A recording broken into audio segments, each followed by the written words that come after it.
Northanger Abbey by Jane Austen, Volume 2, Chapter 1. Catherine's expectations of pleasure from her visit in Milsom Street were so very high that her disappointment was inevitable, and accordingly, though she was most politely received by General Tilney and kindly welcomed by his daughter, though Henry was at home, and no one else of the party she found, on her return, without spending many hours in the examination of her feelings, that she had gone to her appointment preparing for happiness, which it had not afforded. Instead of finding herself improved in acquaintance with Miss Tilney, from the intercourse of the day, she seemed hardly so intimate with her as before. Instead of seeing Henry Tilney to greater advantage than ever, in the ease of a family party, he had never said so little, nor been so little agreeable. And in spite of their father's great civilities to her, in spite of his thanks, invitations, and compliments, it had been a release to get away from him. It puzzled her to account for all this. It could not be General Tilney's fault. That he was perfectly agreeable and good-natured, and altogether a very charming man, did not admit of a doubt, for he was tall and handsome, and Henry's father. He could not be accountable for his children's want of spirits, or for her want of enjoyment in his company. The former she hoped at last might have been accidental, and the latter she could only attribute to her own stupidity. Isabella, on hearing the particulars of the visit, gave a different explanation. It was all pride, insufferable haughtiness and pride. She had long suspected the family to be very high, and this made it certain.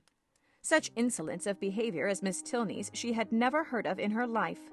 Not to do the honors of her house with common good breeding. To behave to her guest with such superciliousness, hardly even to speak to her. But it was not so bad as that, Isabella. There was no superciliousness. She was very civil. Oh, don't defend her. And then the brother, he who had appeared so attached to you. Good heavens! Well, some people's feelings are incomprehensible, and so he hardly looked once at you the whole day. I did not say so, but he did not seem in good spirits. How contemptible! Of all things in the world, inconstancy is my aversion. Let me entreat you never to think of him again, my dear Catherine. Indeed, he is unworthy of you. Unworthy? I do not suppose he ever thinks of me. That is exactly what I say. He never thinks of you. Such fickleness! Oh, how different to your brother and to mine! I really believe John has the most constant heart. But as for General Tilney, I assure you it would be impossible for anybody to behave to me with greater civility and attention. It seemed to be his only care to entertain and make me happy. Oh, I know no harm of him. I do not suspect him of pride. I believe he is a very gentlemanlike man. John thinks very well of him, and John's judgment. Well, I shall see how they behave to me this evening. We shall meet at the rooms. And must I go? Do not you intend it? I thought it was all settled. Nay, since you make such a point of it, I can refuse you nothing.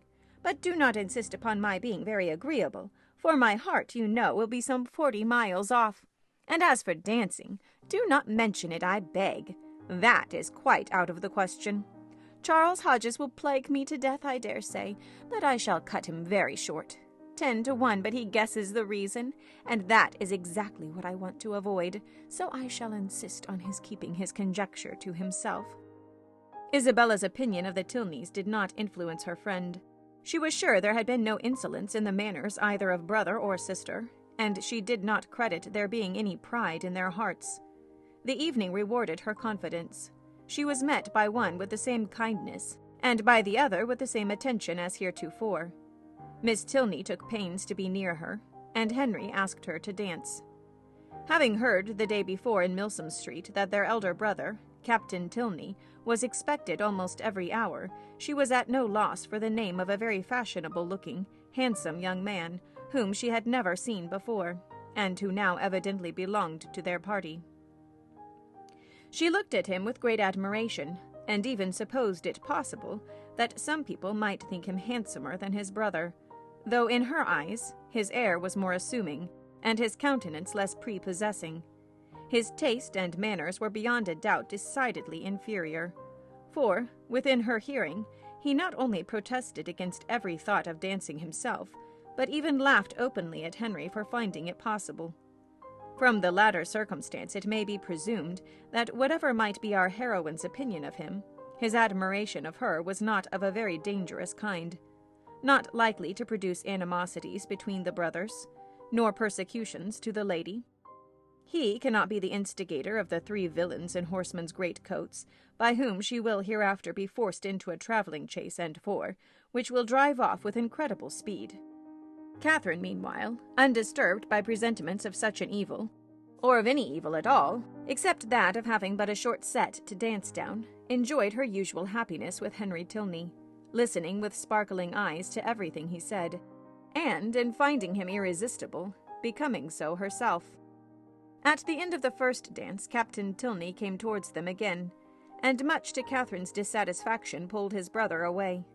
They retired whispering together, and though her delicate sensibility did not take immediate alarm, and lay it down as fact that Captain Tilney must have heard some malevolent misrepresentation of her, which he now hastened to communicate to his brother, in the hope of separating them forever, she could not have her partner conveyed from her sight without very uneasy sensations.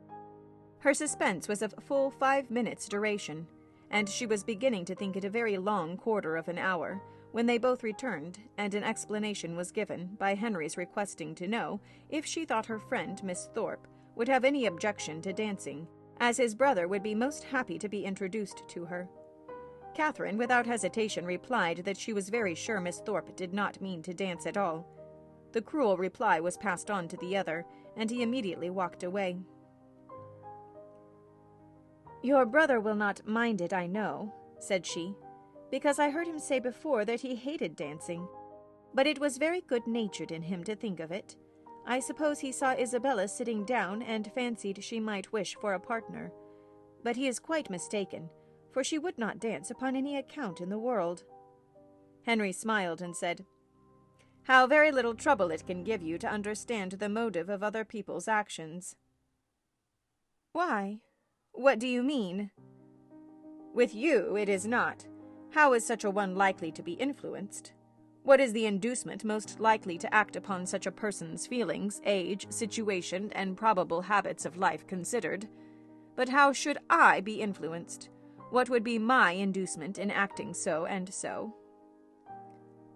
"I do not understand you." "Then we are on very unequal terms, for I understand you perfectly well." "Me? Yes, I cannot speak well enough to be unintelligible." "Bravo! An excellent satire on modern language." "But pray tell me what you mean." "Shall I indeed? Do you really desire it? But you are not aware of the consequences. It will involve you in a very cruel embarrassment, and certainly bring on a disagreement between us." No, it shall not do either. I am not afraid." "Well then, I only meant that your attributing my brother's wish of dancing with Miss Thorpe to good nature alone convinced me of your being superior in good nature yourself to all the rest of the world." Catherine blushed and disclaimed, and the gentleman's predictions were verified.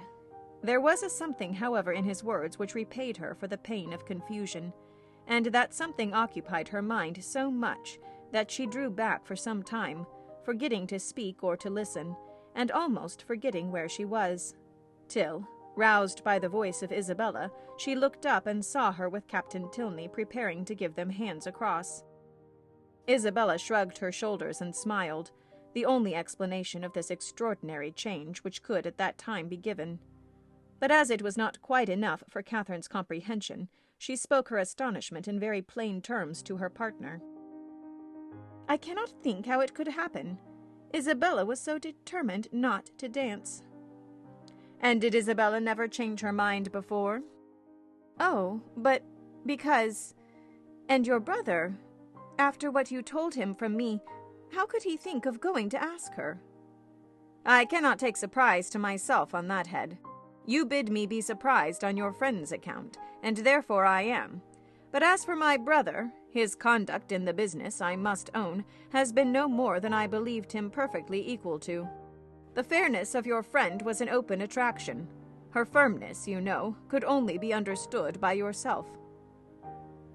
"You are laughing, but I assure you Isabella is very firm in general." "It is as much as should be said of anyone. To be always firm must be to be often obstinate. When properly to relax is the trial of judgment. And, without reference to my brother, I really think Miss Thorpe has by no means chosen ill in fixing on the present hour." The friends were not able to get together for any confidential discourse till all the dancing was over. But then, as they walked about the room arm in arm, Isabella thus explained herself. "I do not wonder at your surprise, and I am really fatigued to death. He is such a rattle. Amusing enough if my mind had been disengaged, but I would have given the world to sit still." "Then why did not you?"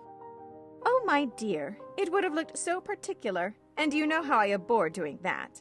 I refused him as long as I possibly could, but he would take no denial. You have no idea how he pressed me.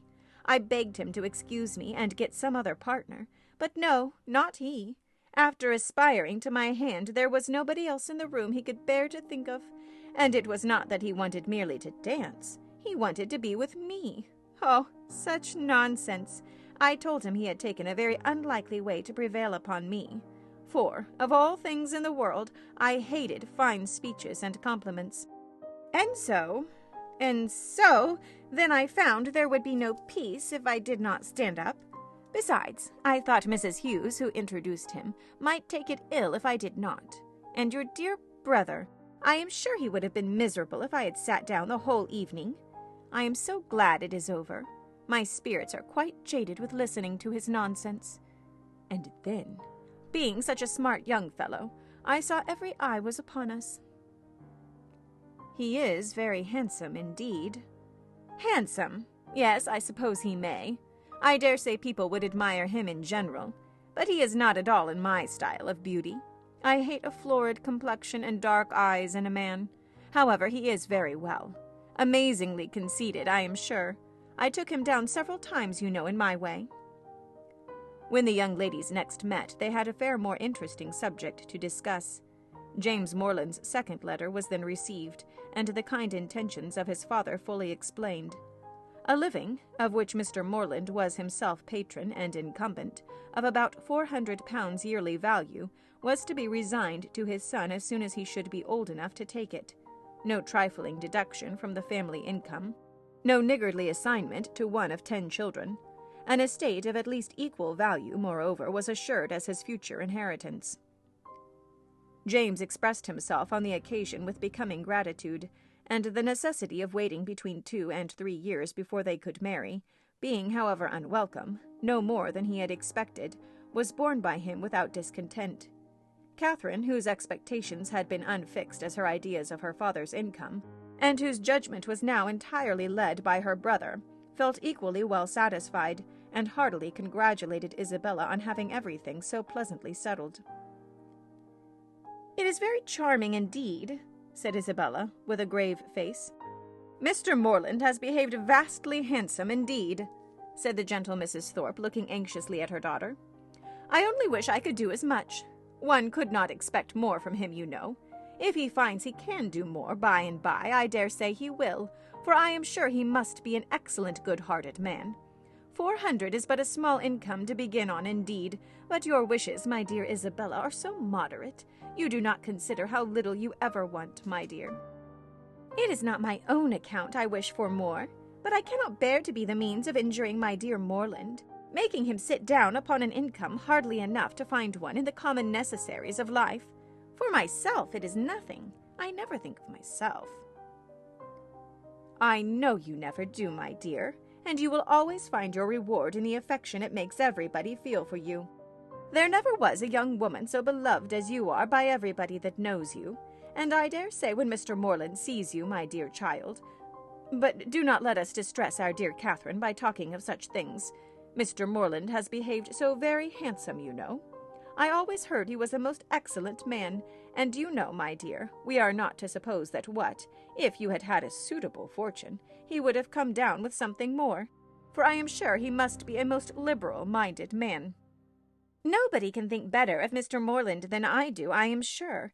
But everybody has their failing, you know, and everybody has a right to do what they like with their own money." Catherine was hurt by these insinuations. "I am very sure," said she, "that my father has promised to do as much as he can afford." Isabella recollected herself. "As to that, my sweet Catherine, there cannot be a doubt, and you know me well enough to be sure that a much smaller income would satisfy me. It is not the want of more money that makes me just at present a little out of spirits.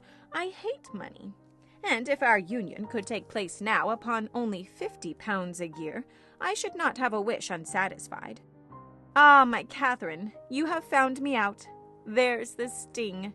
The long, endless 2 years and half that are to pass before your brother can hold the living." "Yes, yes, my darling Isabella," said Mrs. Thorpe.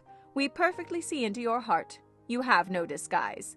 We perfectly understand the present vexation, and everybody must love you the better for such a noble, honest affection." Catherine's uncomfortable feelings began to lessen. She endeavored to believe that the delay of the marriage was the only source of Isabella's regret, and when she saw her at their next interview as cheerful and amiable as ever, endeavored to forget that she had for a minute thought otherwise. James soon followed his letter, and was received with the most gratifying kindness.